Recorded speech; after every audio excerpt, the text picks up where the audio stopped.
Good afternoon, everyone, and welcome to the tent. We'll be getting started in just a couple of minutes. A couple brief reminders before we begin. First, please silence all cell phones and other electronic devices. Second, we are recording this to be aired as a podcast. So if you have anything that makes noise or you need to get up and cough or that sort of thing, please exit the room as quietly as possible. And third, copies of American Ramble are on sale in the lobby, and Neil will be around to sign them afterwards. Thank you.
Hi, everyone. I'm Colin Seeberger, co-host of the Tent podcast from Cap Action. Thank you so much for joining us today, whether you're in person or online, for this live discussion with Neil King Jr. on his new book, American Ramble, which comes out in just a few short days. The Tent is a weekly podcast hosted by me and Daniela Gibbs-Leger that covers politics, policy, and progress. If this is your first time hearing about the Tent, please follow us wherever you get your podcasts. You've got a QR code on the screen, as well as you can find us on Spotify, Google Play, or Stitcher, wherever you get your podcasts. Today's conversation is really fitting for our show. In our 4 years of production, we've talked to a lot of politicos and Beltway insiders, but we've also talked to a number of artists, filmmakers, and authors like Neil King Jr. And these are some of our favorite conversations, the ones that remind us of why we do the work that we do. In American Ramble, Neil takes a look at our national conversation with new eyes as he documents a walk he took from Washington, D.C. to New York City in the spring of 2021, coming right out of the pandemic in a battle with cancer. You may know Neil from his 20 years of sharp, insightful journalism at the Wall Street Journal, serving in that time as chief diplomatic correspondent, national political reporter, and global economics editor. He brought the curiosity of a lifetime journalist with him on his trip as he encountered people and places that changed his perspective. We're hoping he might change yours today, too. You can also buy an advance copy of his book today. East City bookshops will be set up in our lobby through the event at our reception after the program. And with that, please welcome Daniela Gibbs-Leger, Cap Action's Executive Vice President for Communications and Strategy and host of The Tent, and author Neil King Jr. As they join us on stage, let's watch a clip from the American Ramble book trailer where Neil recounts entering the Mennonite and Amish areas of Pennsylvania near Lancaster and encountering a group of students playing baseball. Roll the clip.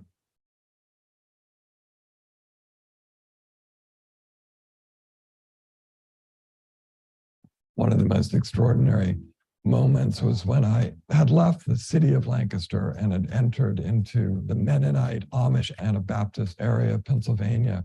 I was walking up a road and I looked over and there was a young woman, there's a school, and then there was a young woman, probably 8th or 9th grade, and she has like a little sort of bonnet, head covering on, and she has a baseball glove on her hand. And then I hear the whack of this bat. And she goes back and she catches this fly ball. I introduce myself to them. Neil Weaver, the teacher, introduces himself, and he immediately says to me, "Tell the kids what you're doing here. What's the purpose of your walk?" And I began to talk to them. And one of them steps forward and says, "Mr. Weaver, what if we were to sing for Mr. King?"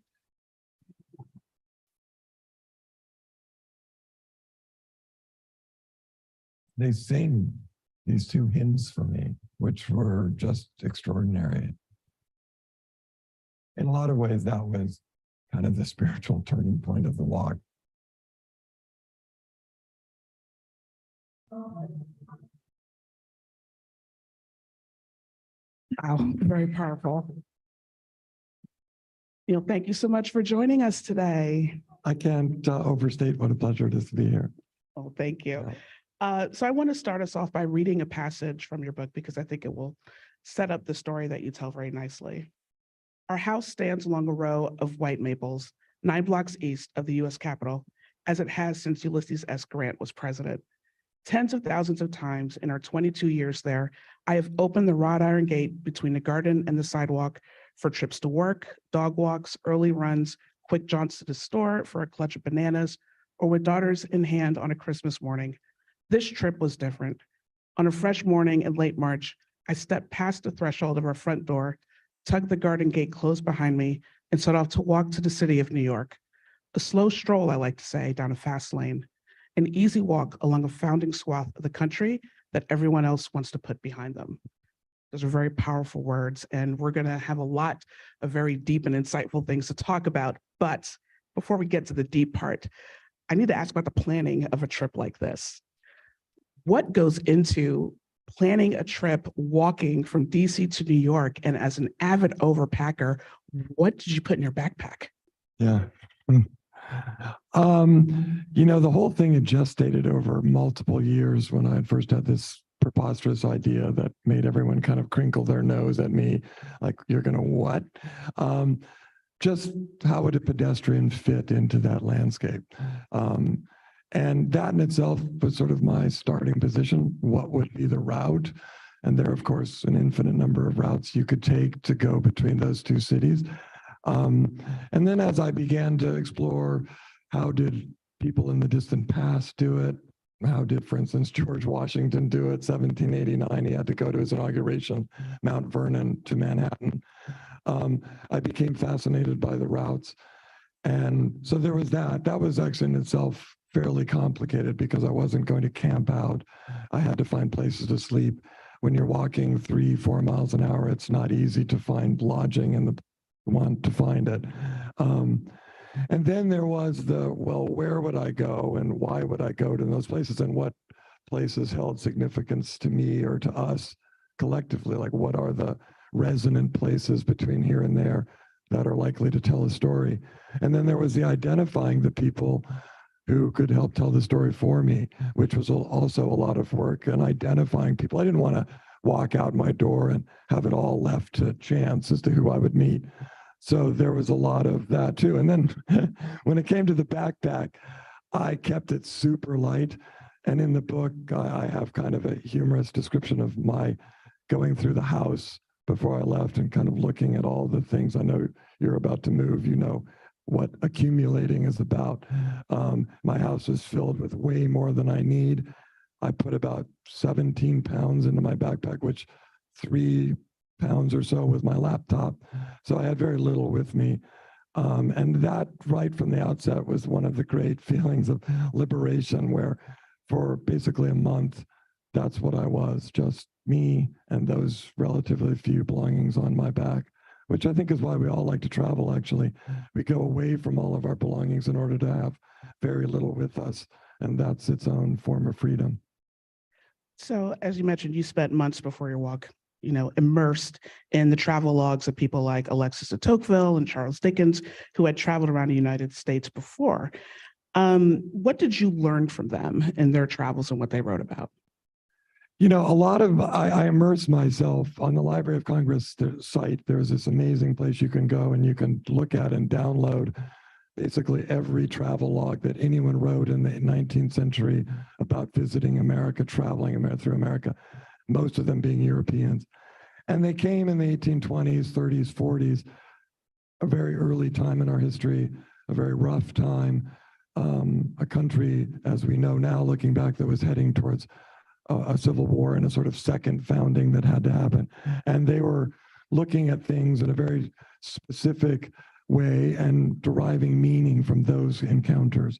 And it was not only an educational thing on my part to read as many of those as possible and learn from them, it was just as much a mental exercise to kind of clear my head of what I thought I knew of this stretch of land and walk out the door with just a sort of open heart and an open mind about what I was going to encounter. And also with the very express purpose of giving importance to individual things, individual people, that when I came to the rivers, I was going to pause at that river and honor that river and think about the meaning of that river.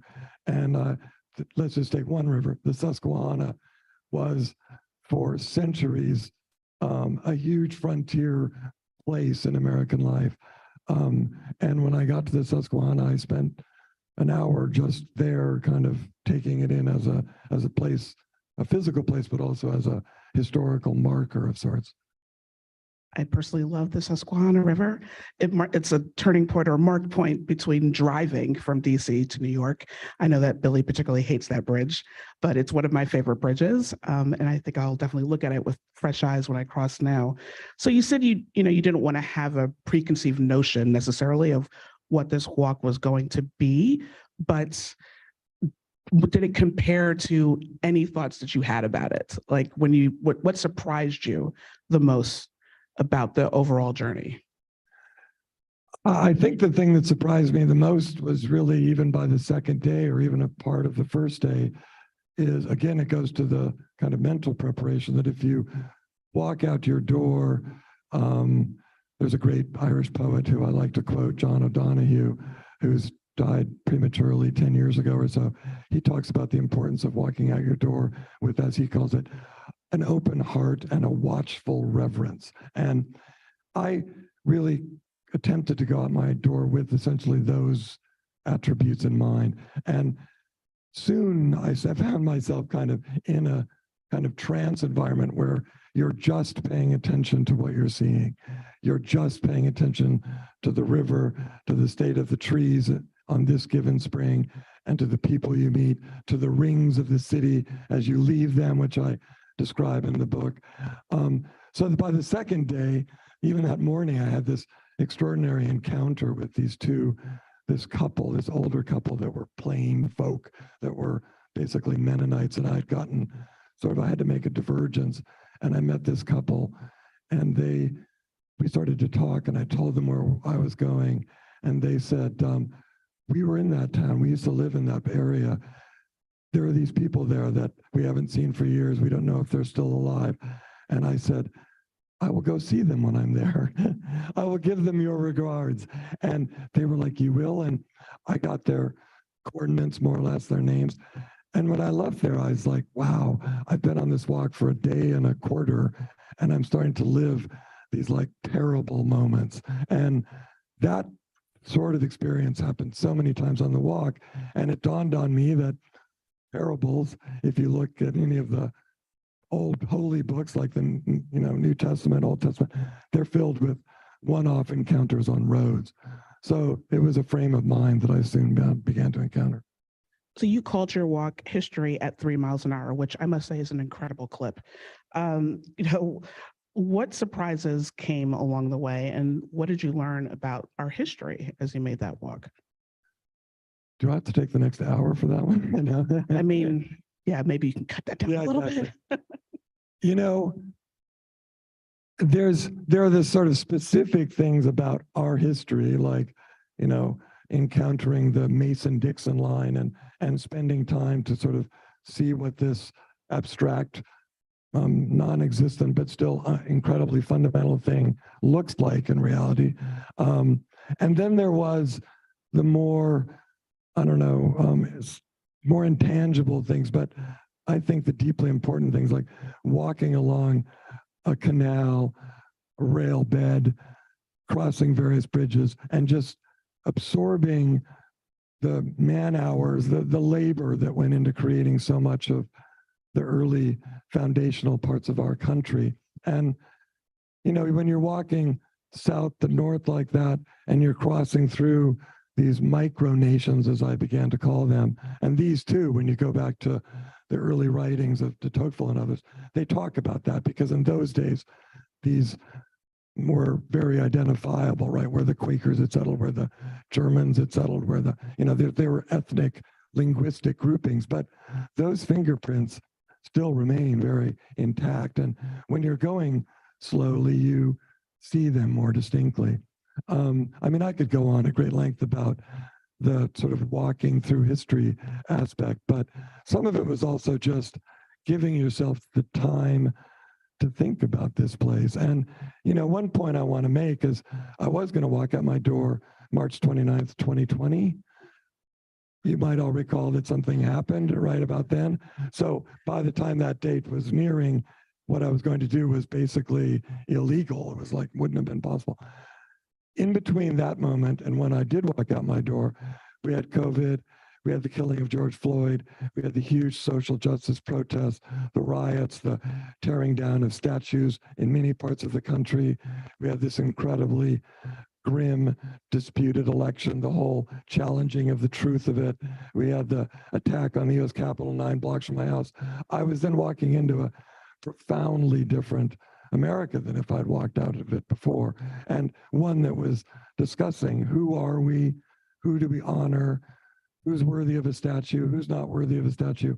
And, the whole walk in some ways was a meditation on those very questions. So I want to touch on that a little bit. You mentioned that you met people along the way who, were very different from you, different from each other, different ideological perspectives. And I just want to pause and say I really appreciated your acknowledgement of the privilege that you as a white male have in it, being able to take a walk like this, right? Like I would never, if I like to do a long walk like that, which I don't think I would ever walk between a couple of states, but I wouldn't do it because I wouldn't feel safe and comfortable. So I really just want to acknowledge that I appreciated you calling that out. But what did you take away from meeting different people and how they received you and how you approached those conversations? I don't want to totally overstate just, my point isn't if we only all go out into America, you'll realize that our problems don't exist, that there's this other world out there that's filled with goodness and light. I'm not trying to make that argument. I am, though, on the other hand, I think, over the 2 centuries that we've been moving at the speed of locomotives anyway, our distancing from one another has only increased. And in the last 10 to 20 years that we've been more sort of screen bound and more digitally minded, that gap has widened even more. And we're clearly much more tribal now than we were 10 or 15 years and much more likely to locate among like-minded people.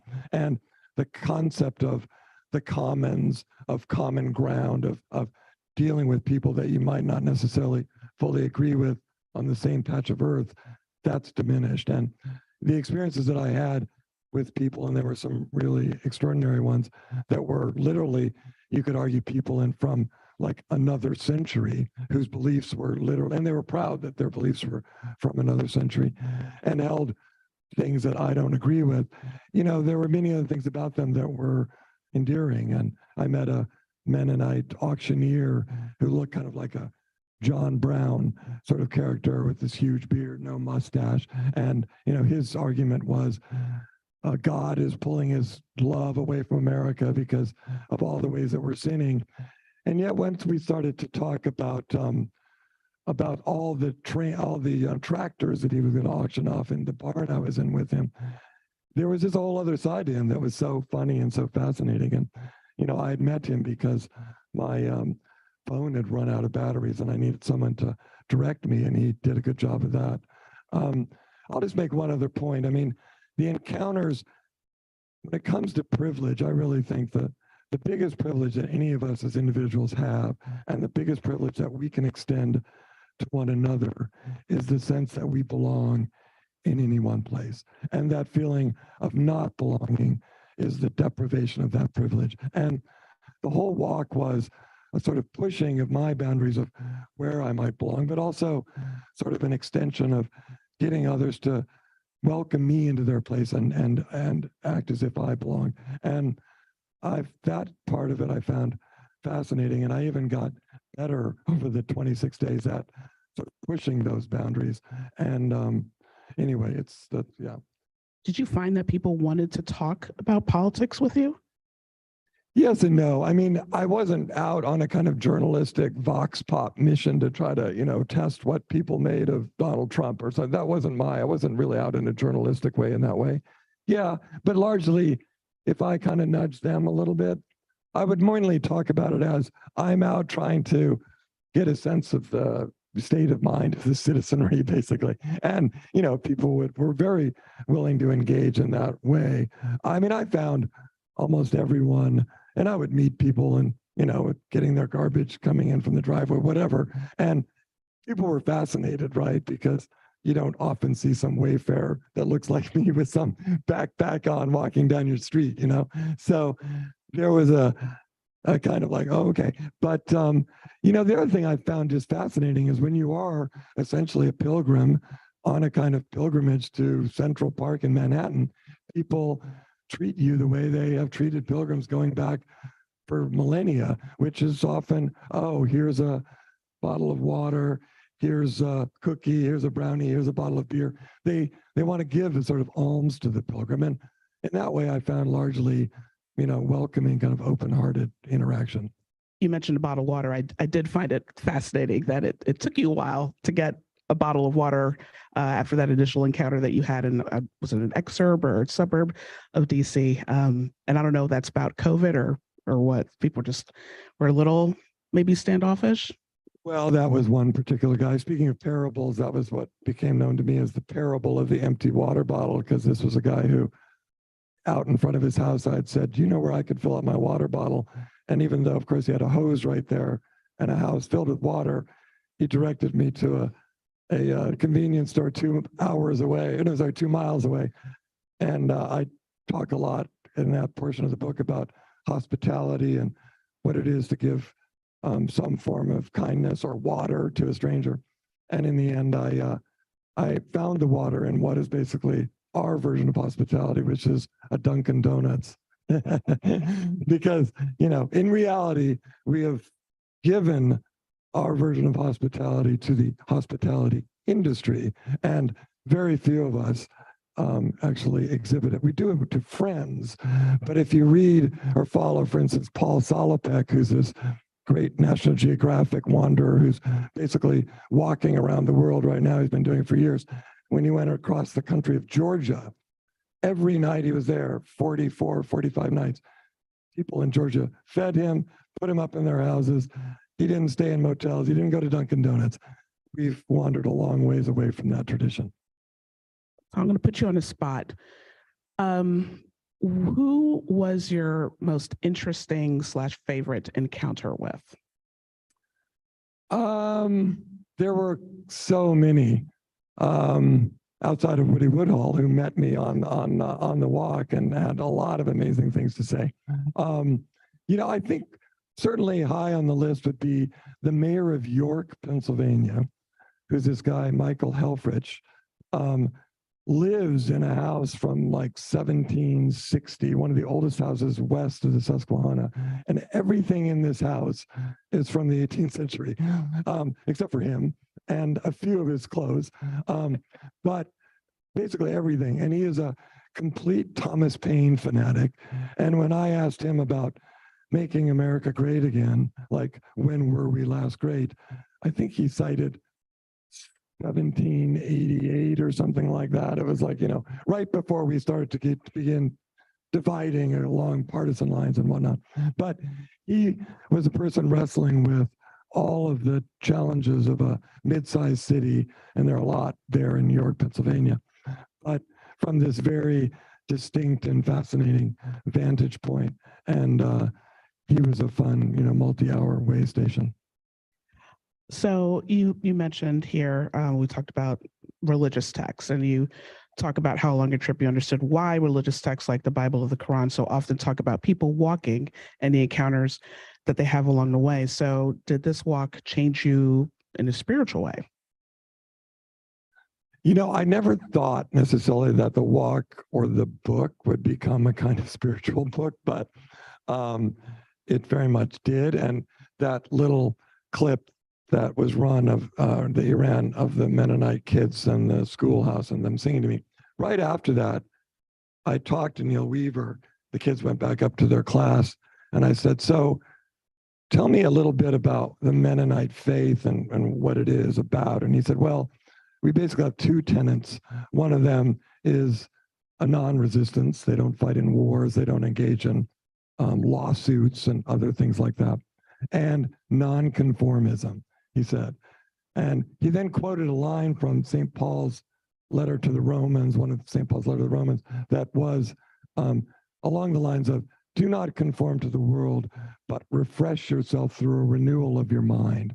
And when he said that, he kept kind of going on, and I said, wait a minute, go back to that line and tell me that again. And that in itself, just the line and kind of the idea of don't let the world determine how you form yourself, your outlooks, what you value, but continue to renew yourself, to refresh yourself through a renewal of your mind, was like, to me, kind of the motto of my walk. And it was sort of at that moment, in some ways, that there was this whole kind of spiritual thing that opened up. And I had so many other moments like that with people that would say some offhand thing where I would have to say, wait a minute, go back to that thing. There was a Quaker I met north of Philadelphia who mentioned the phrase, the second naivete. And he was saying that a lot of people who come to Quakerism later in life have a kind of second naivete. And I said, wait a minute, what is a second naivete? And he described it as almost a sort of return to your childhood, but from an adult point of view, where you have all of your present capacities, but you sort of drop the preconceptions in the sense that you already know everything, and you're willing to engage with the world as though you don't know all those things. And I said, that was also a flash of recognition, because I felt personally that I'm kind of getting to enjoy a sort of second naivete. And I love that idea. And the walk was sort of a reflection of that. Imagine how different our politics would be if politicians also experienced something like that. These are just amazing encounters. And it sounds like you had quite a few of these where somebody would say something and you'd have to double back because it was so poignant. Did you explain to people exactly what you were doing? Like, what was the reaction to you? Like, in terms of writing this book and taking this walk? I didn't have great sense of surprise necessarily. I mean, I was aware of the fact that I was a little bit of an oddity coming down. I mean, so many people are fascinated by walks and long walks. And I just wrote a piece in the Wall Street Journal about how all of us, at least once in our life, should build a trip around a long walk. And in England and in Italy and everywhere in the world, there are incredible walks to be taken, but they're normally on trails like the Appalachian Trail, the Pacific Crest Trail, blah, blah, blah. Mine, which I do want to get around to advocating, my version was different because I walked out my door and I walked along roads, and people may go do this walk on their own in some fashion, but I was not walking a walk that others had walked necessarily. So, in that way, people weren't expecting me to come walking down the road. But the desire to engage. And again, there was a glint of kind of envy in a lot of people's eyes when I would see them, they're raking their yard, they're in their shop. And it would be like, my day is going to be what it is. And your day is going to be different than my day by a long shot. And the one thing I do want to point out, I don't want to get too esoteric about it, but there is an element to which when you do this kind of thing, which is a stepping outside of sort of determined, almost like rational time, and doing something that's completely out of the ordinary rounds of your life, which, by the way, is not the same as taking a vacation, because vacations are a kind of normal part of our life. When you do that, I could sit here and for 5 days, I could tell you about every single day of this walk, because it left the kinds of impressions that certain experiences leave on like 7-year-olds. And I guess it goes back to the sort of second naivete concept that when you're having an experience in a sort of outside of normal time setting, there's a vividness about it that is just different. And I think in part because of that, when I would encounter people, they would kind of respond to that a little bit, in part because I was there to engage with them. And there were many people I met that I would say at the end, I said, I told you I'm on my way to New York, but in reality, I'm on this walk to have had this conversation with you. And if I'd had to turn around and walk back, I would have been satisfied with having had that be a destination. Okay, so tell me about your strangest encounter along this trip. I think in some ways the sort of strangest experience in some ways, though, well, God, there are a lot to choose from. All right, I was going to say going up the highest live landfill in New Jersey, which was an incredibly great experience with the guys who guided me up. But I think the most amazing twist was for weeks in advance, I had thought, okay, I'm a walker. I'm walking up so-called 95 corridor, the Acela corridor, but I'm taking this wide earth way to get there. But the encounter with I-95, which I was sort of jokingly calling the Great Anaconda, was going to be a big moment for me. And so I'd worked it out that I was going to come to Cranberry, New Jersey, which is exit 8A for any of you. Very familiar. Yeah. Yes. And I had already identified on Google Maps that I was going to go up this brook through this woods between like an Amazon and a Wayfair distribution center, and there was the freeway, and this is the whole maw of our modern just-in-time life right there, boom. And this is going to be perfect. So when I get to Cranberry and I'm talking to these people and I tell them what I'm going to do, this like 85, 86-year-old woman said, "You're not going to be able to do that." And I said, "Why?" And she said, "It's not possible, but I have a solution for you." And she calls her son, who shows up in 10 minutes, and he says, "Okay, let's go." And he takes me to his house, which is a block away. He pulls a kayak out from under his house. We take it down to the lake that connects to the Cranberry Brook, and he describes all the impediments I'm going to have to go over to get to the Jersey Turnpike. And then I said, "Tim, what am I going to do with the kayak?" And he said, "Don't worry, just leave it there, and I'll come get it." So I got to have this experience where I'm going up this brook that I would argue has not changed for thousands of years. And I know for a fact, because I've been in the museum, that they had dug up axe heads and arrowheads. everything else from the indigenous inhabitants of that area. They had lived along that brook. The warehouses were there now. They probably won't be there 500 years from now. The interstate may not even be there 500 years from now. The brook will be, though. And that was one of those great kind of meditations on time, which, by the way, a lot of this book really is my kind of what matters, what lasts, what endures.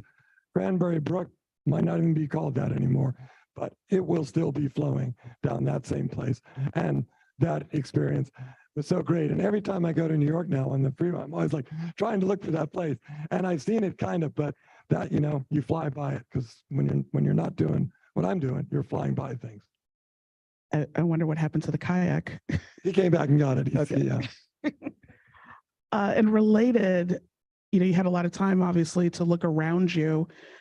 Just what was the most beautiful place, maybe like shockingly beautiful place that you visited? Like, was it the landfill in New Jersey?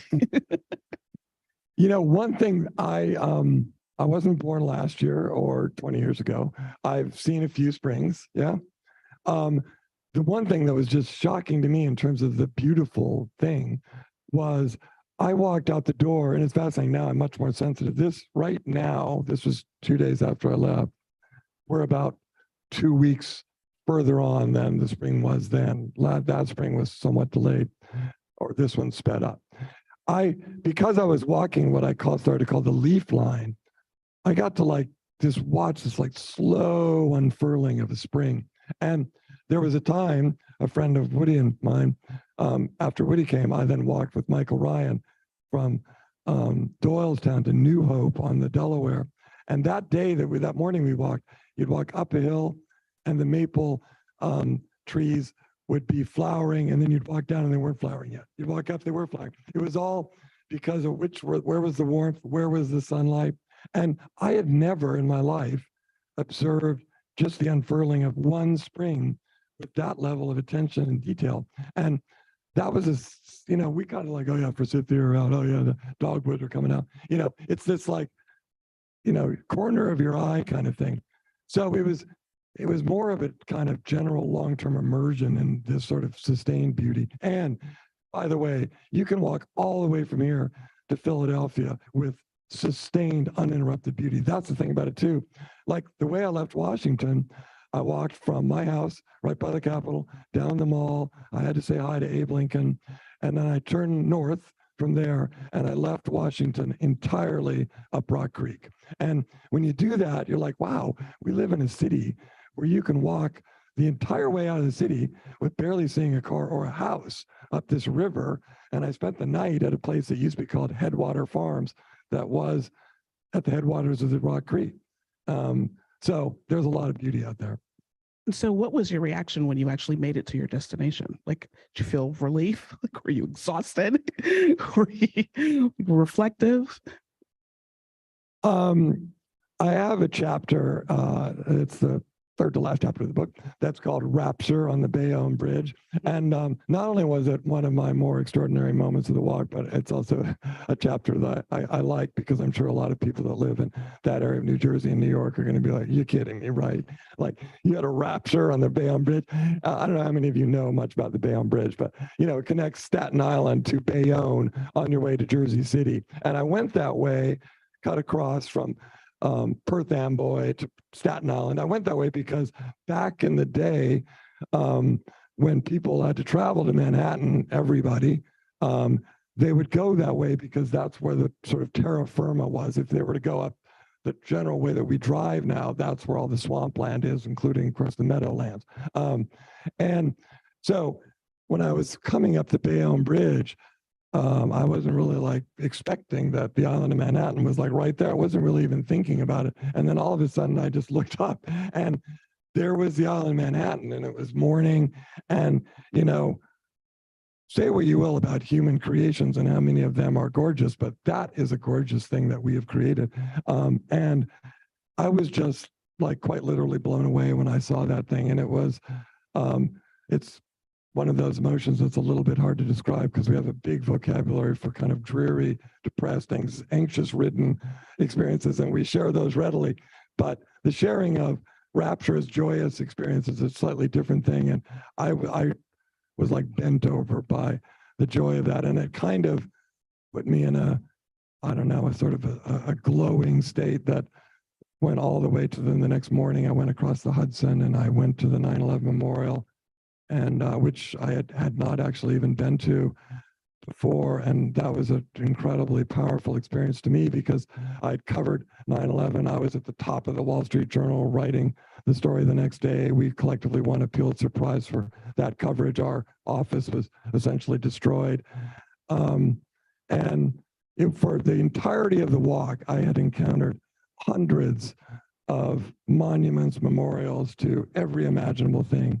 And this was the first memorial I'd encountered that was, of gut-wrenching importance to me and everyone in this room. And it was just fascinating, the whole element of how do we memorialize things? How long do these memorials really last? How long do they remain relevant? What will that look like 300 years from now? And the whole day walking all the way to my destination was the Ramble in Central Park. And it was, I could go on about just that one day, but I was in a bit of a state, let's just say that. Okay, we're going to turn it over to the audience for questions, but I want to close by continuing this theme of how you're taking the lessons of your trip with you beyond the 26 days. So what lessons do you similarly want readers to take away? Should they also walk from Washington, D.C. to New York City? Or perhaps you have recommendations on how to do a reflective walk closer to home? Yeah, it was one thing I really wanted to make a point of at the start almost, which is, I'm here to talk about this walk I took. But I'm really actually here to talk about the walk or some version of it that you all should take, because and I really urge, the more I thought about it, even when I did it, but in the 2 years since then, the walking out my door and seeing the continuum, in this case, to a place that was really important to me, was everything. And there's not a person in this room that could tell me where they live that I don't think I could come up with a fairly good idea for something that would at least appeal to me if I were to walk out their front door. And, even from this place where we're blessed with so many possible destinations, obviously you can walk on the C&O Canal all the way to Pittsburgh. I would love to walk to Harper's Ferry. I would love to walk to Gettysburg. There are so many shorter things that one can do that are along these lines, but it's a matter of putting thought into it, studying the lay of the land, the geology of the land, the geography of the land, the who traveled there first, the who settled there. And one of the things that I talk about in the book is if you bring meaning with you, that the place itself, it's almost like a barter, and it gives you back so much more meaning commensurate to the meaning that you've brought with you. So if you walk out the door and you haven't sort of thought about it and you haven't put some prior thought, sort of study into it, I think it would be a slightly different story. But what I did is infinitely doable by anybody, I think, and of course variable in any number of different ways. Great, thank you for that great conversation. We will now take questions from the audience. Colin has a microphone. Sure. If you can please introduce yourself, and if you're affiliated with anybody, please let us. Hey, Neil, Jeff Heide, former Wall Street Journal, currently Rand Corporation. You haven't talked about your health, and I'd be curious about two things. One is to what extent that inspired what you did, and the other is how did it affect the actual walk itself? Yeah. Good question. So 5.5 years ago, I was told, things you don't want to hear by a doctor that told me I had cancer, and it was fairly advanced. And I've soon learned, as you learn when you Google things, that my odds weren't terribly good. And I won't go deeply into that, which I could, in terms of just what that morning was like in its own right, that just adjusted my view of almost everything. And but oh my God, this place, it was like a window opening up to just the beauty of ordinary things, and my desire to just see more of that. And once I'd gotten past the various tussles with it, and was, as I like to say, in the clearing, not necessarily in the clear, because who among us is in the clear? And then I was like, okay, I'm going to take this time to do this. So it had altered my sense of time in ways that I find to be hugely valuable. And I right at this second feel like I'm living on bonus time, and I recommend the sentiment of living on bonus time. It's actually an extraordinary thing. And there was a period a couple of years ago where I literally would not put anything on my mental calendar more than like 4 or 5 months away. It was like kind of driving with your dim lights on and not your highlights. And I really liked that too, because I think we're all so good at like, oh, I want to do this thing. Yeah, not this fall, but next fall. And then you don't do it. Oh, then I'll do it next fall. I mean, how many of those things are on any of our lists? So it made things more of the moment. It also just, I think, kind of upped the saturation rate of how I saw things in the first place. Great.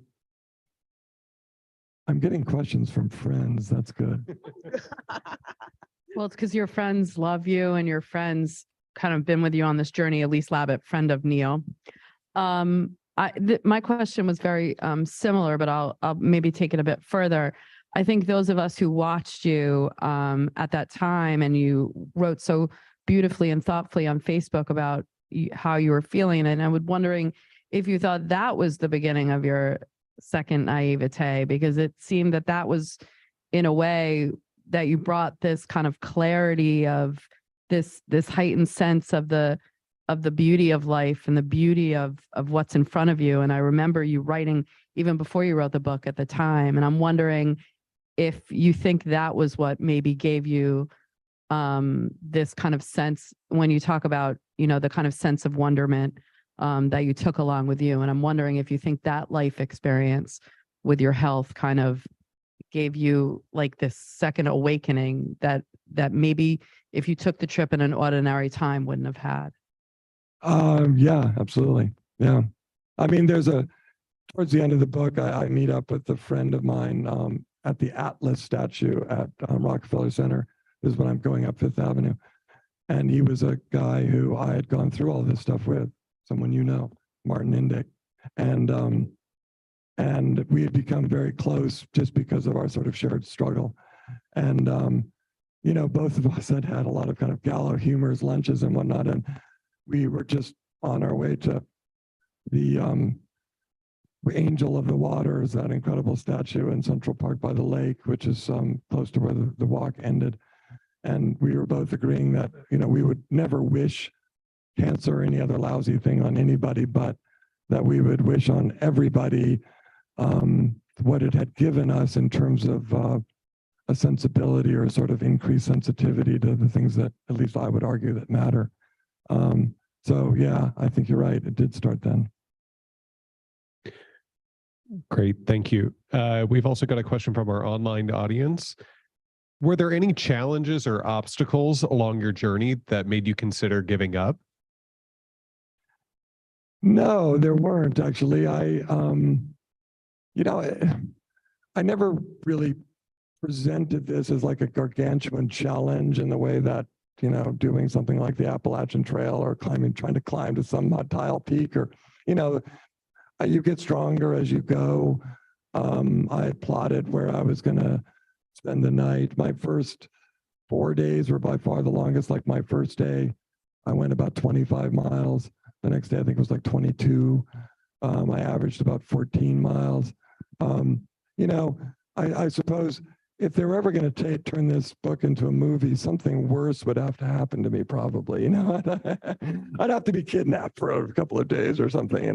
Something would have to go really awry. But no, not. I didn't have anyone, thank God, like throw things at me or nearly run me over or all the other things that could. And considering I was walking through very late May and the whole of April, and as any of us know, some huge storms can come rolling in from the west around that time. And I got hit a few times by rain, but never over like a sustained day or two. And that can really blow a trip out of the water a bit. And I was just incredibly lucky on that and many other fronts. Any other questions in the room? Nope. Wait for the microphone. Always wait for the microphone. Thank you for coming here. I'm excited to read your book, but I wanted to know if there was a generational divide you found in talking to people along the way, how they view this country, how they view it going, or maybe if we all think more similar than we think we do. Wow. I mean, it's going to be interesting when it comes to the book itself in terms of like the generational appreciation, though I already have a pretty strong evidence that it's not going to have a lot of generational limitations in that regard. But I don't think there were any particular encounters that really stopped me in that way. And no, I can't really come up with any particularly good example on that. Sorry. Here, you're talking to this. That work? I can't believe you just gave me your microphone. Thank you for being here first. My name's Lauren and I have the privilege to work here. So I think the best reporters are the ones that aren't necessarily the best at presenting a story. They are the ones who listen the best. Probably why I wasn't the greatest reporter back when I did it. I didn't know how to listen the right way. And this trip sounds like it was all about listening. What I'm curious about is at what stage you knew you wanted to write a book or were going to write a book? Did you start out with a diary? Were you recording these stories in your head? Because if you've been a reporter all your life, you naturally want to turn it into something in a story and tell it and share it. And I'm curious how that process came about. No, that's a really good question. So when I first had the idea, and the idea was sort of germinating in my head about walking to New York, it was not, oh, I really want to write a book. Oh, this is a good idea to write a book. It was not like that at all. And for a while, I was actually more determined on how I would do it and with what speed I might do it. And I even at one point plotted a path that would have taken me up the Jersey Shore, which obviously would have been highly limiting and historical reasons and all other reasons would not have been that interesting a walk, but it would have been faster.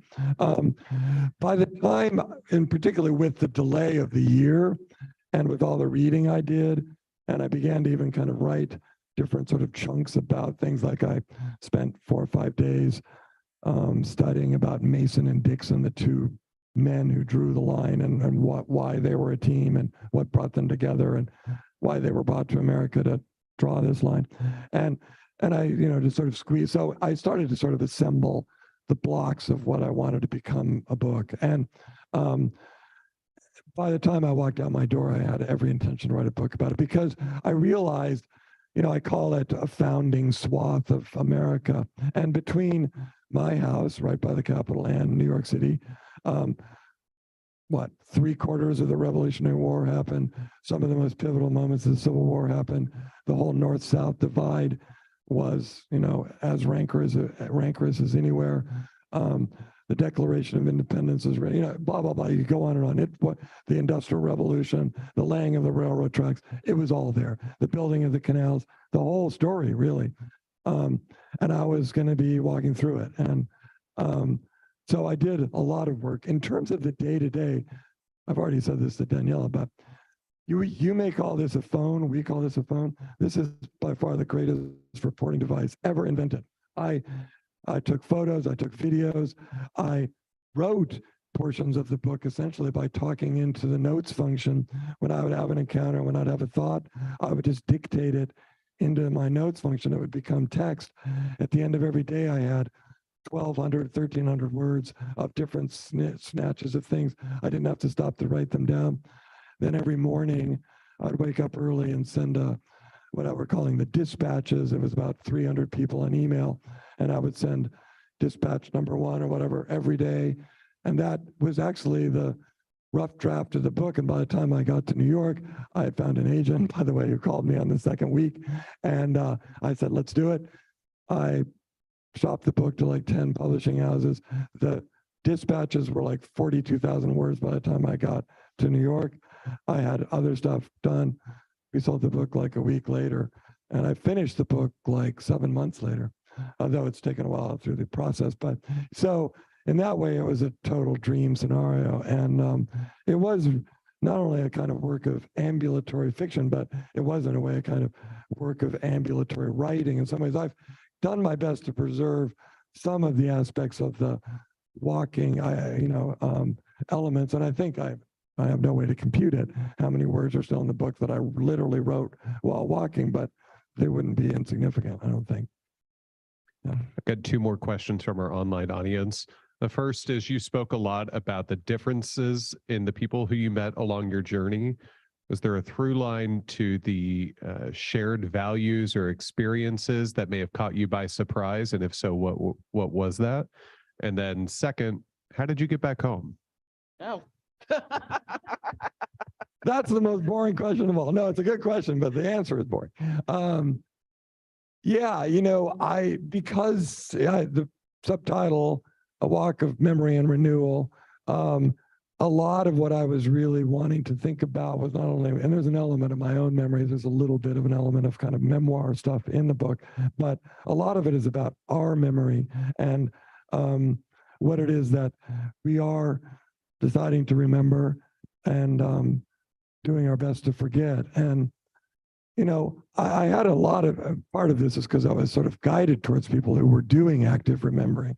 And I'm not arguing that the country is going through some great, renaissance of more active, deliberate remembering. But I do think I was generally a fan of the statue tearing down movement of recent years, not only because the statues that are coming down should never have been put up in the first place, but I really argue that we've so overlooked so many of the people that deserve, if we're going to be putting up statues, deserve their own statues, that we should be putting our efforts into remembering those people. And, I met a lot of people along the way, and not just, historians or people that are active in this, but that are by chance that I would run into that are involved in that kind of overall national project of trying to rebalance how we view our past and be more honest about the realities of it.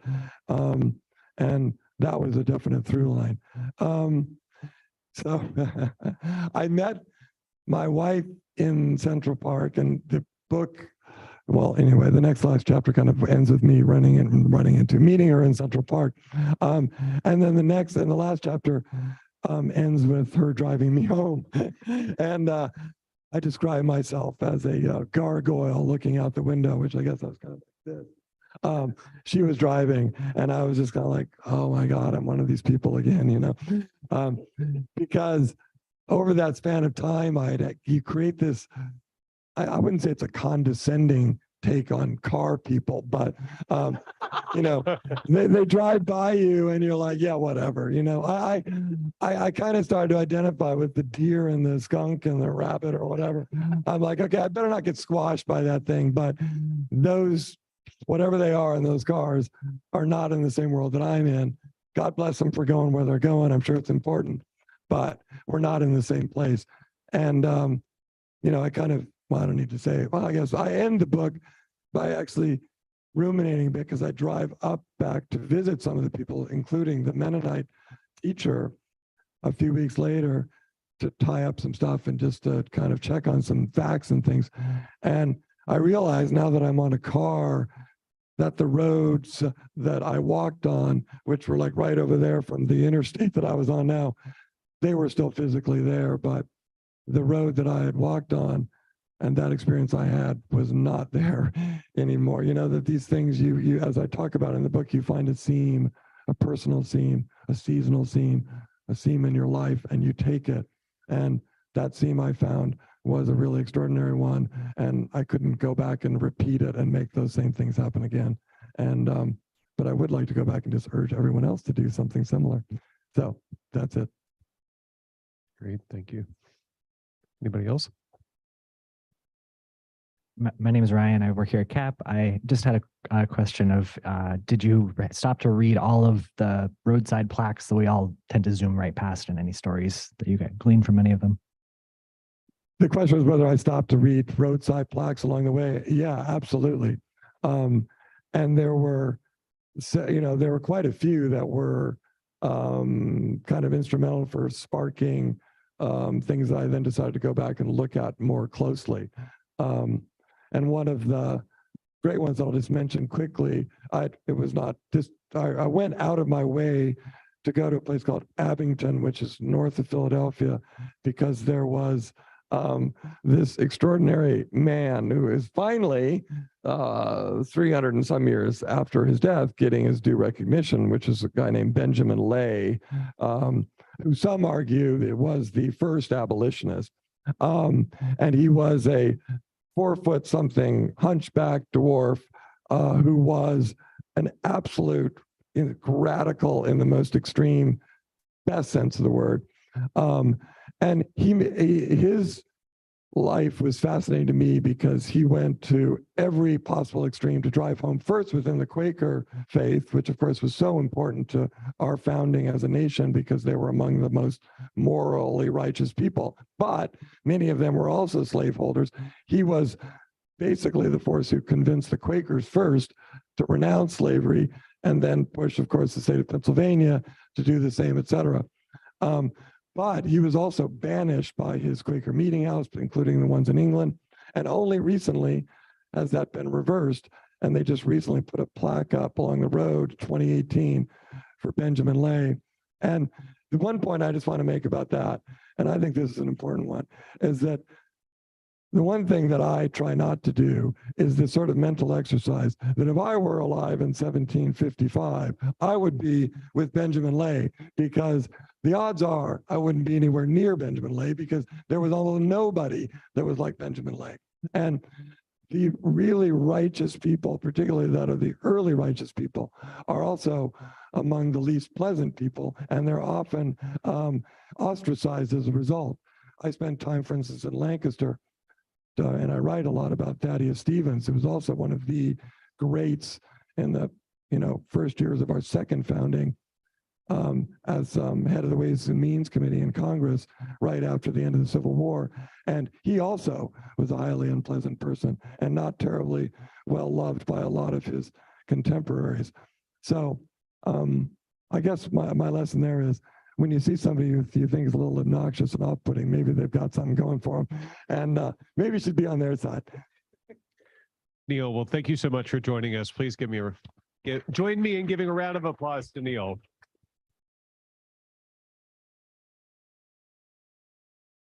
Thanks so much, everyone, for joining us for our Live the Tent podcast taping today with author Neil King Jr. One more quick reminder to please follow us. You can find us on Apple Podcasts via the QR code on screen, as well as Spotify, Google Play, Stitcher, or wherever you get your podcasts. We welcome you to join us for a reception just outside the event space in the lobby for some refreshments, a chance to meet Neil, and very important, to buy an advance copy of the book. Thank you so much.